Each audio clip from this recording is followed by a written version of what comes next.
So I wanted to deal with that first and then talk about some other things. When I did my local radio talk show in Little Rock at News Radio 1029, KARM, from time to time we get a caller say something like, you know, I wasn't really crazy about Mike Huckabee, he wasn't conservative enough for me, but I'm really excited about Sarah because she worked for Trump. And I'd say, well, we'll see how that works out. I didn't know what else to say. At the time, Leslie and Sarah were still both in the race, and I'm like, I don't know who I'm going to vote for. I just, no idea. So I think it was late January, she endorsed Senator Bozeman for re-election as U.S. Senator and U.S. Representative French Hill for re-election. And she got hundreds of negative responses on her Facebook posts. I counted the ones on the French Hill endorsement post. She got almost 600 responses and 99% of them were negative. Now, this is not hyperbole. I don't mean 85 to 90%. I count 99%. Sarah, what are you doing? This is the guy who said that the idea the election was stolen was a fiction and a fallacy. This is the guy who said that Donald Trump's rhetoric leading up to January 6th was unforgivable. This is the guy who voted for Liz Cheney to stay in Republican leadership in the House, even after she voted to impeach Trump. This is the guy who voted for Nancy Pelosi's sham January 6th commission. In early December, he even voted $400 million to the CDC for the National Vaccination Database, so the CDC and the state health departments can keep track of everybody's vaccination status in real time. What are you doing? We can't support you anymore. And not too long after that, my phone started ringing. And people had asked me to run for office before, and I just always told them that you got the wrong guy. I'm not cut out for that.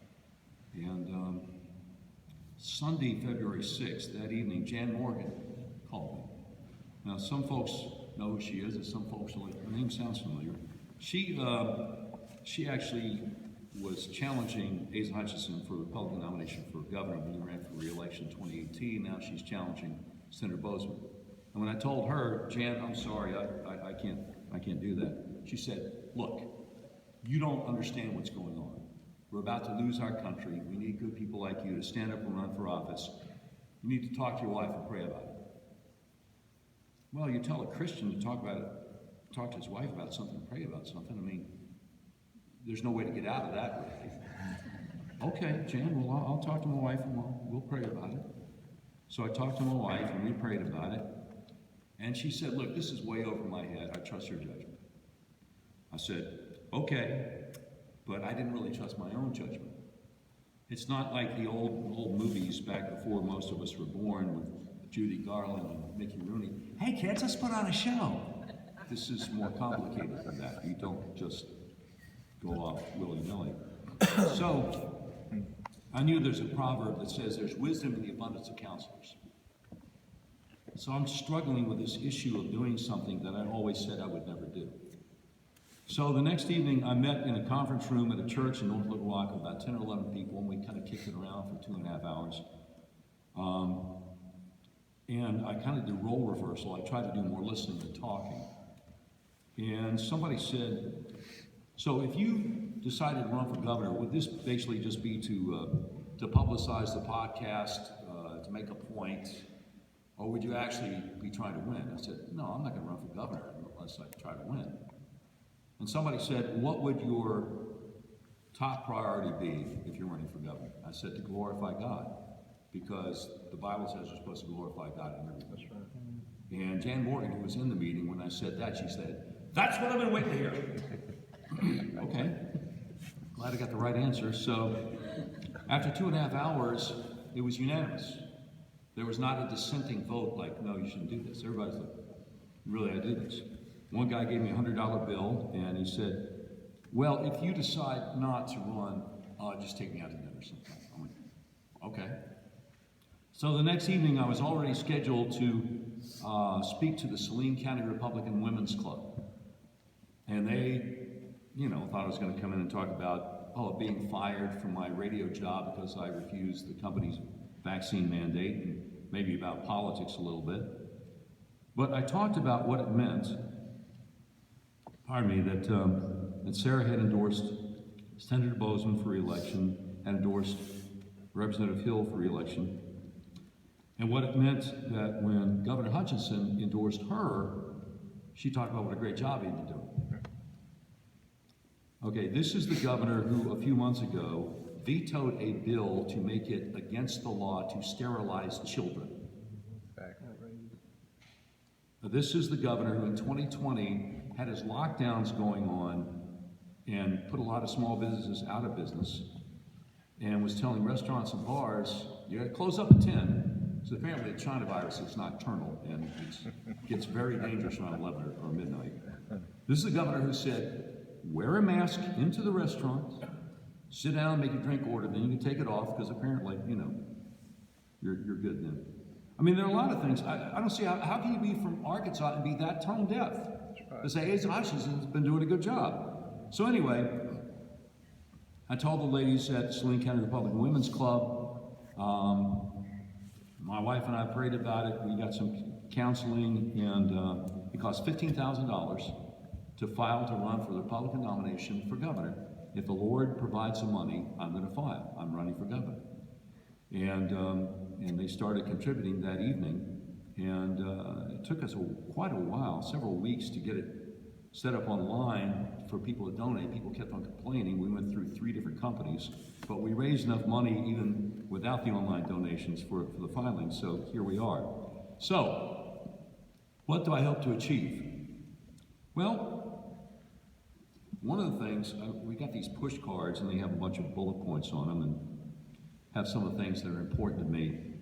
But the main thing is to dramatically reduce the size and scope of the state bureaucracy, enabling you to live your life free of government interference.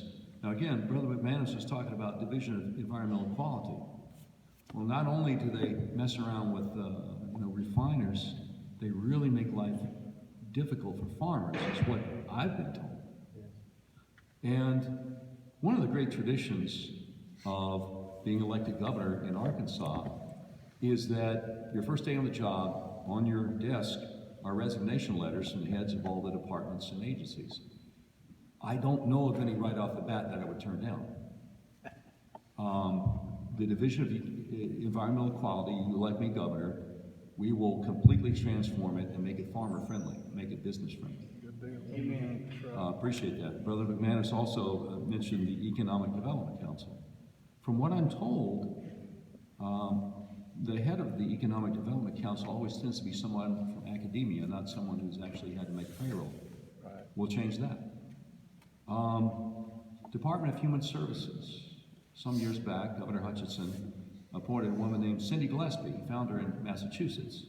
I don't know if anybody knows what she did up there, but she helped Mitt Romney put together Romney Care, which was the foundation of Obamacare. And I guess they just decided, well, she'll be great in Arkansas because we're going to do something called Medicaid expansion, not call it Obamacare. We're the only state in the country that has a duplicate on child welfare. We've got DCFS under the Department of Human Services. We've got Crimes Against Children Division under Arkansas State Police. And I know people who've had their children taken away from them, and it took them months to get them back because they had to prove they're innocent. You're guilty until you prove yourself innocent. That's outrageous. Got to stop. We got to save some money with the duplication there. But if you elect me governor, child welfare workers will have to wear cans just like police officers do when they're dealing with parents and or children. They'll have to give the parents Miranda rights, and they have to stop buffaloing their way into somebody's home without a warrant. That's right. Because the parents don't know their rights. That's right. I was talking to the sheriff of Lonoke County a couple of weeks ago. I was up there at Cabot, and he said that not too far back, DCFS called and said, I need a couple of deputies to take away 4 kids from their parents. He's like, got a warrant? They're like, what? Warrant, probable cause, Constitution. I'm speaking English here, right? I said, I wish all 75 sheriffs agreed with you. That's right. Because he said, when I hire a deputy, I said, you better get really familiar with the U.S. Constitution, the Arkansas Constitution, because that's what we are governed by. That's right. It's a beautiful thing. Beautiful thing. We got to get rid of this $27 annual car nuisance tax. What is the point of going out to DMV once a year and giving them $27 and getting a little sticker to put on your license plate. Why is that? We got to get rid of the taxes on used goods.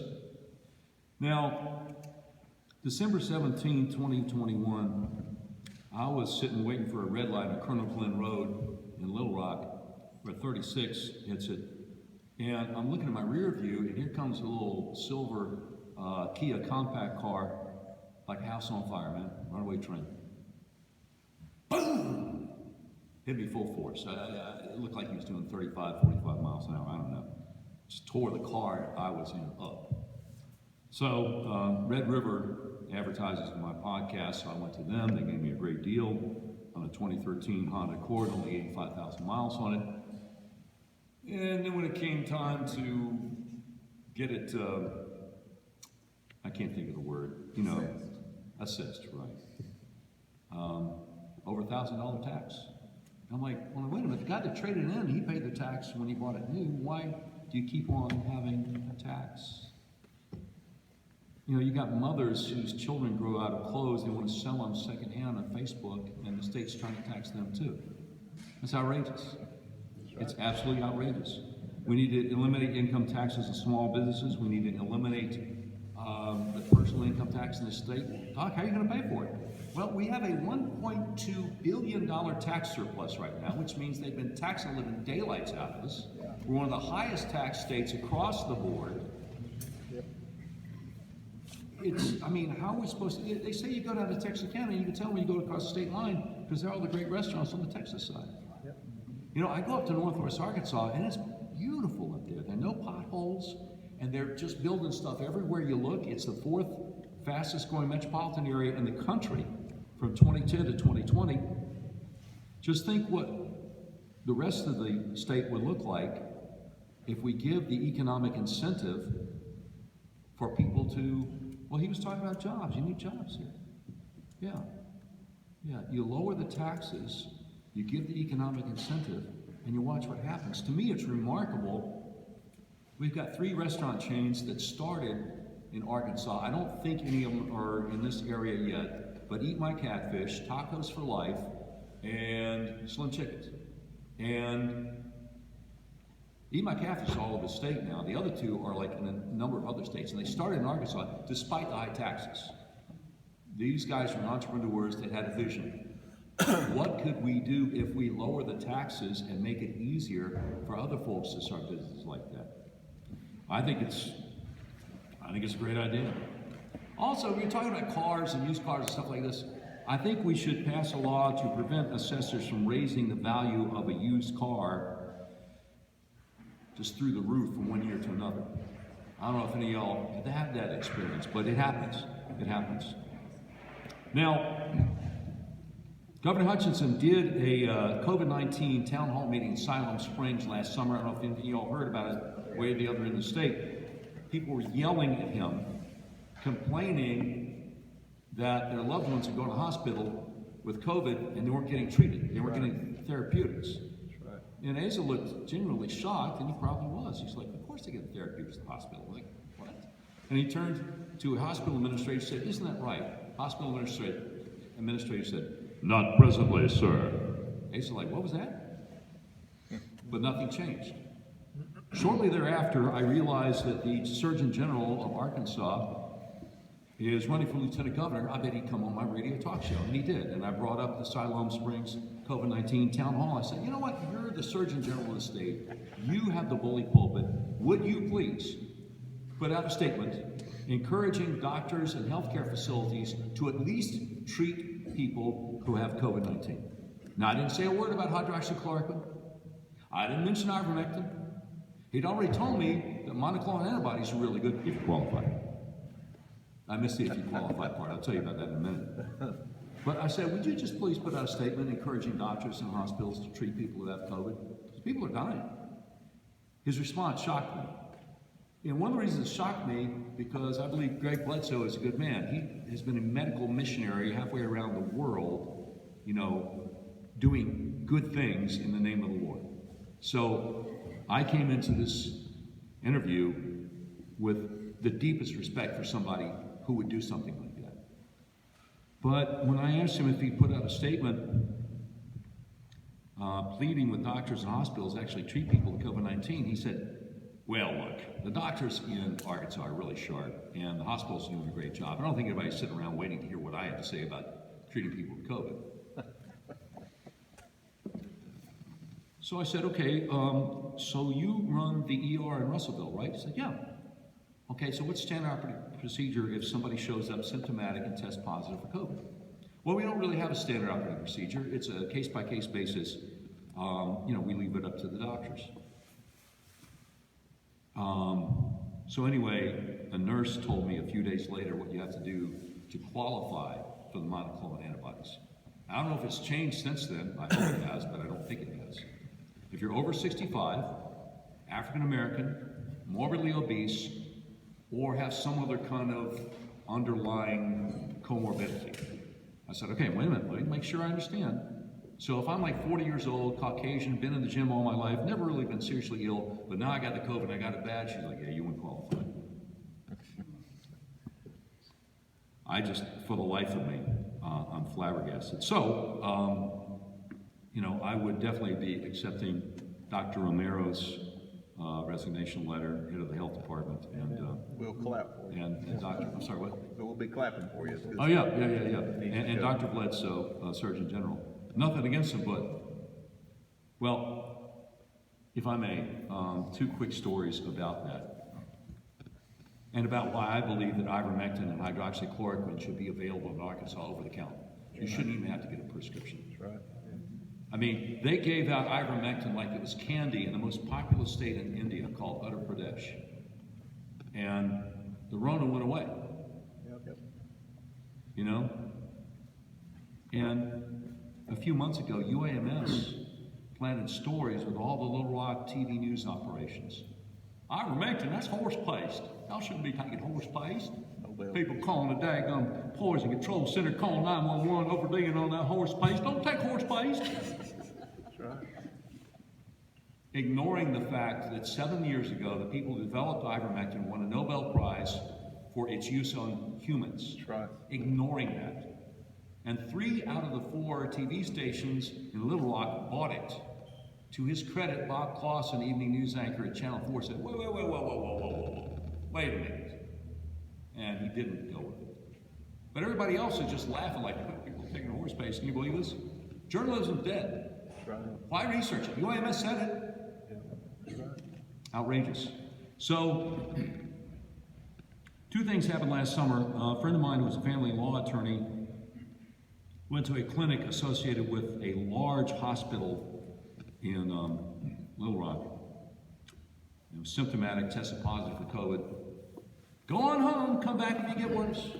3 or 4 days later, her daughter drove her to the actual hospital. Oh, we're sorry, you missed a 3-day window of opportunity for treatment, but we'll go ahead and admit you. They put her in a bed, eventually put her on a ventilator. 3 weeks later, she was dead.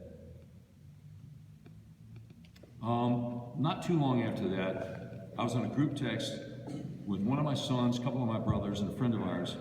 He said, y'all pray for me, I got COVID. And I haven't had any solid food since Friday. Well, this is Wednesday, so I was horrified. And I called a good friend of mine, family doctor in Panama City, Florida. He prescribed her hydroxychloroquine, ivermectin, and a steroid. The CVS pharmacy in Niceville, Florida, slow-walked it for almost 24 hours. They said, we'll have to special order the ivermectin. And my doctor friend's like, how come they didn't go ahead and give him the other 2? By the time he got the ivermectin, hydroxychloroquine, and the steroid, he was gasping for air. I think we might have almost lost him. But over time, he got better, and he's fine now. He's fine. Yes, praise God. Amen. Why don't they want people to take the things that work? Right. It doesn't fit the narrative. It doesn't make them money. It doesn't make them money. Follow the money.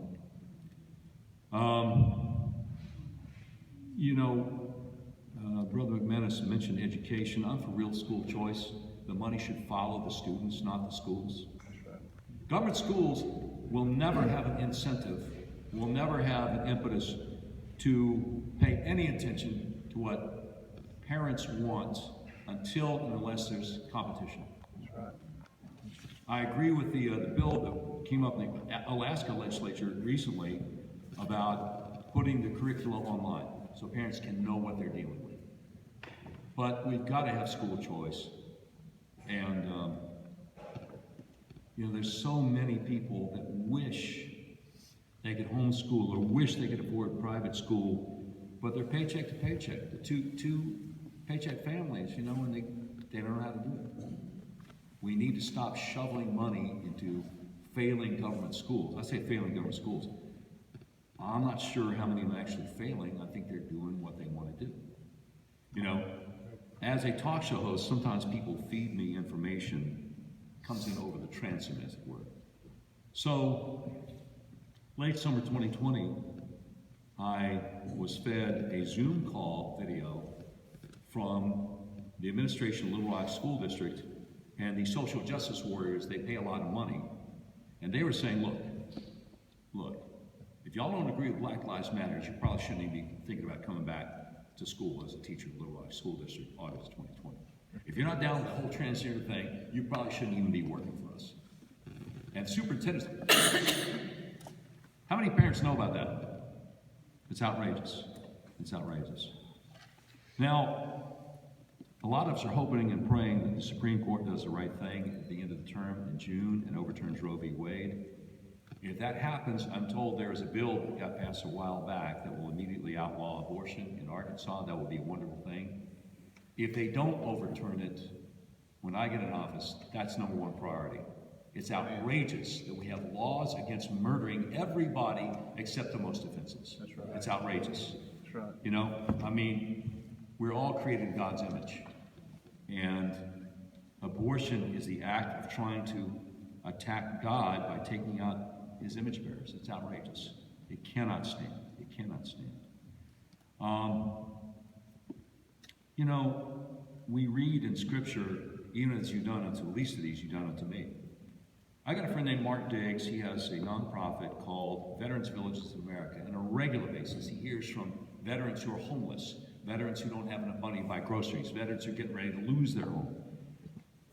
And his group helps them, but what's crazy is so many of these veterans don't know about the federal benefits that are due to them for having gone to risk their lives for us.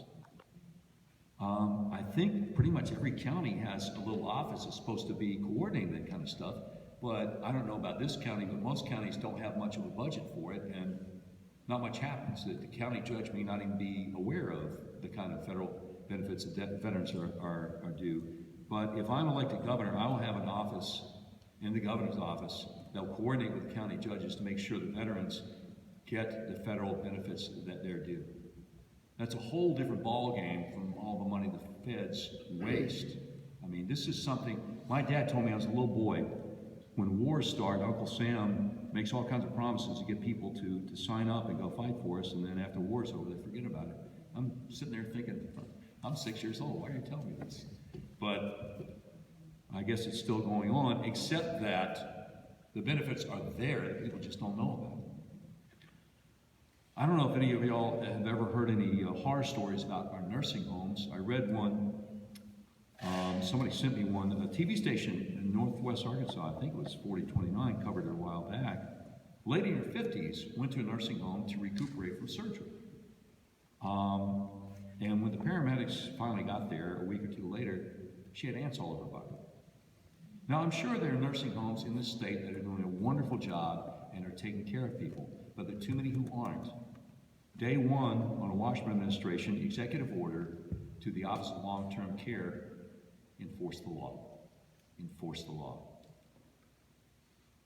I mean, there are way too many horror stories. The bed sores, everything.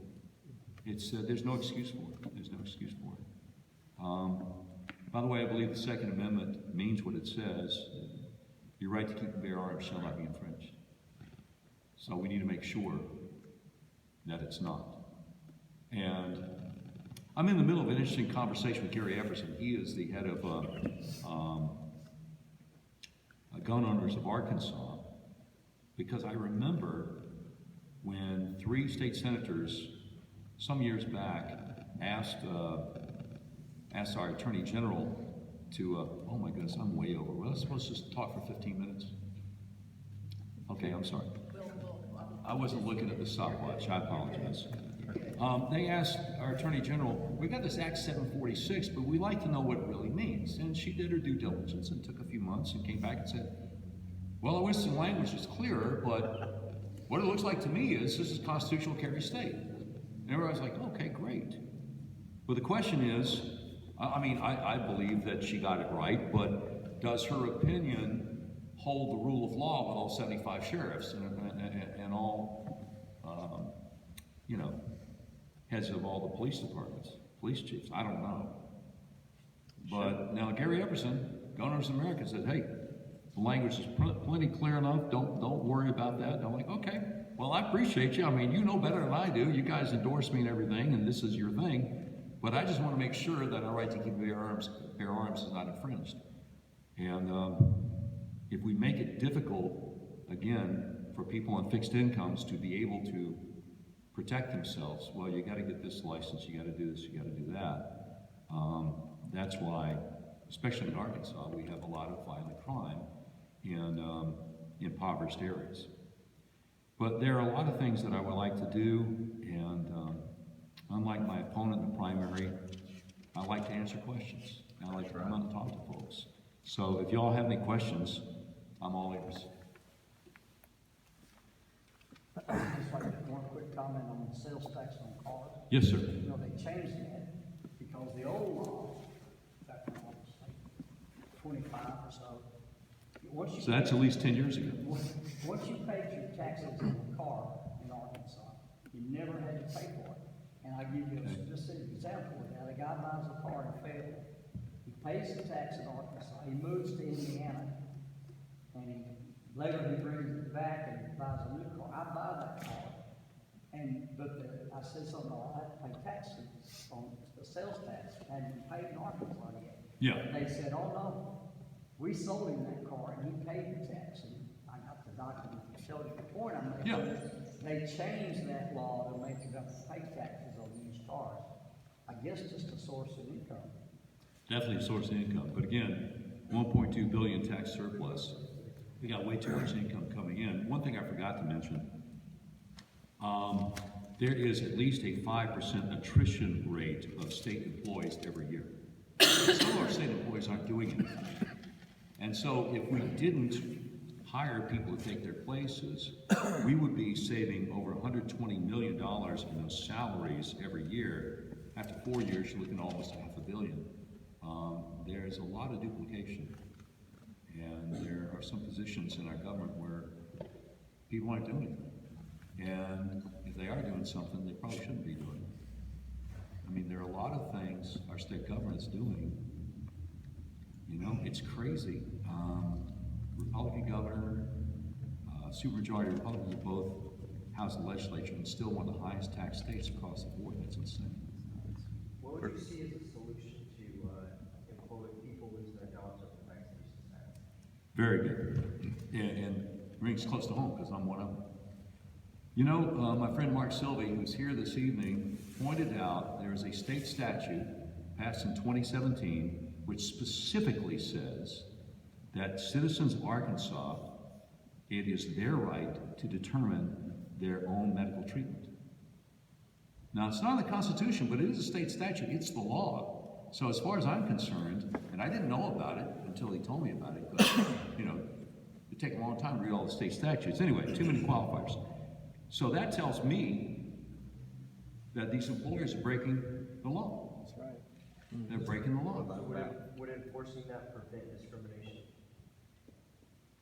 In what way? Like an employer asking people if their vaccination status and making that information higher? Okay.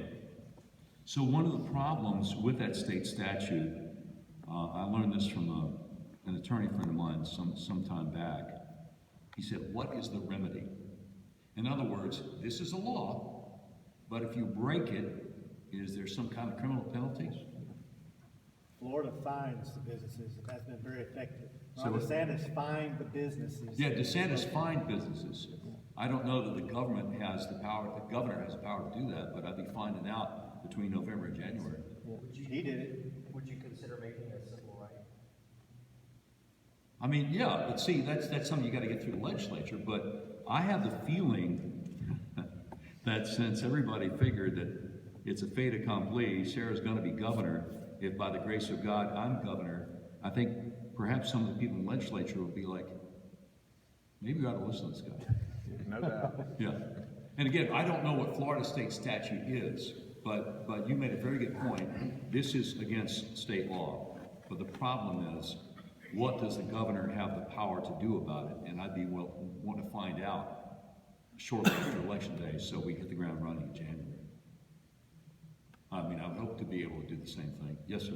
I was going to that, laws without teeth are useless. Yeah. You know, if you can't. Yeah. Right. So, Yeah. for clarity, moving forward, I was at the state meeting in Little Rock, Benton, gun owners meeting. Yes, sir. Been a member for them a long time. We are a permitless carry. You do not have to have a carry permit anymore in Arkansas. Taft versus Arkansas was actually case law where Act Yeah. 746 was used. So Right. it's not very well known. It's not very well supported in the law enforcement community. It's like it's a secret. So you're right. There is some cloudiness that doesn't need to be Yeah, there. Gary emailed me that over the weekend. That was Taft versus Arkansas, and there was another one he wanted me to look at. And I usually get about 5.5 hours of sleep a night. I've been drinking water from a fire hose since I announced. So I'm planning on looking at that and really digging into it. But yeah, Taft versus Arkansas is the one that you mentioned. There was another Yes, court case law, and there's another one over on the eastern part of the state. But anyway, Yeah. just as, you can say with confidence, we are in fact permitless carry. We don't need open, concealed, doesn't matter. Fascinating, fascinating. Yeah, that's the kind of court case that your mainstream media wants to kind of act like. That's right. Yeah. Nothing to see here, folks. Move along. That's right. Yeah. Any other questions? Yeah. Yes, sir. So first of all, thank you for running. I know it feels like a Goliath situation, but I'm really encouraged that you're running because I feel like you're, from all of my right-wing and conservative friends, it feels that you're very much more in touch with the Republican voter base. Yes.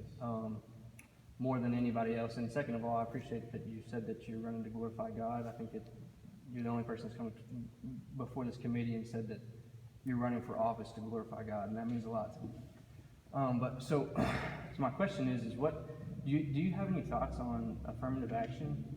I think that it's really wildly unpopular. Yeah. And I'm actually starting to see that people might not believe me, but I've literally seen job openings where the qualifications are such that if you're white, you cannot apply for it. Yeah. And they're literally doing that right now, and I worry about my kids' future Yeah. in regards to that. So if you, Getting health treatment, as you mentioned earlier. yeah, and getting health treatment like the Yeah, the monoclonal monoclonal antibodies. antibodies. It's That all, just and we talk flabbergasts about critical race theory in schools, Right. and obviously that's outrageous. I don't Yeah, want we gotta get anybody, rid of that. nobody should have the liberty to teach my kid that he's a racist. But Right. the natural conclusion to critical race theory is affirmative action in the course. corporate world, right? It- And nobody in the GOP is addressing that, right? Inexorably, one leads to the other. And Yep. this past session, they tried to get rid of critical race theory. And I believe, if I remember correctly, there was one fella on a Senate committee who voted against getting rid of it. And he's got a primary opponent that's up in northeast Arkansas. And I hope the primary opponent takes full advantage of that. Because critical race theory is racist and it's child abuse. It's child abuse to tell a 6-year-old white child, you're bad because of something happened 150 years ago. And to tell a 6-year-old black child, you might not amount to anything because the white man will just keep you down. Or to tell the black child that the only reason why you're going to amount to anything is because a white person let you. Yeah. The soft bigotry of low expectations. This is the land of opportunity. This is, as Brother McManus said, this is still the greatest country on earth. And people can make something of themselves. You know, Dr. Ben Carson grew up in the ghetto, single mother who made them read to her, and he didn't find out till many years later she couldn't read. It seems he overcame that, didn't he? So what? It seems he may have overcome that, hasn't he? Yeah, he's done pretty well, actually. Yeah, this is land of opportunity, absolutely. I think I saw another hand that was getting ready to go up when I took his. Yes, sir. What do you think about the internet sales tax and elimination of the state income tax? Yeah, well, I'm sorry, I thought I mentioned that earlier. We need to get rid of the state income tax. Absolutely. Florida and Texas know pretty well. And sometimes people say, well, they got a lot more people, man. They got Okay, North Dakota and Alaska don't have state income tax either, and they are much smaller than us. And yeah, I'm definitely for getting rid of the internet sales tax. Again, moms are trying to sell secondhand clothes on Facebook, and the state's going after them. Hey, give me some of that. That's right. It's ridiculous. It's ridiculous. I believe this young lady had a question. So many children in the juvenile system they come from neglected, abused homes, poverty. Yeah. One parent household, hopefully, if they've got that. Or maybe even being raised by the great grandma. Right. Yeah. I see a lot of that at the college. Yeah. Grandmas raise them. Yeah. Some have learning disabilities. What do you think can be done to end and to help with the school to prison Yeah. that a lot of these kids are going to? That's a great question, and I got a hard answer. I think the main problem is homes in which dad's not around. And the government can't do much about that. I'll tell you one thing, I saw some statistics a few years ago. If you're looking at violent crime rates among young males, and if you look at a white family, a two-parent household, and a black family, a two-parent household, both very low violent crime rates. There's literally no difference. The only thing that sends the black violent crime rate up for young males is the one-parent household. Mama can be doing the best job she can, but she's not dad.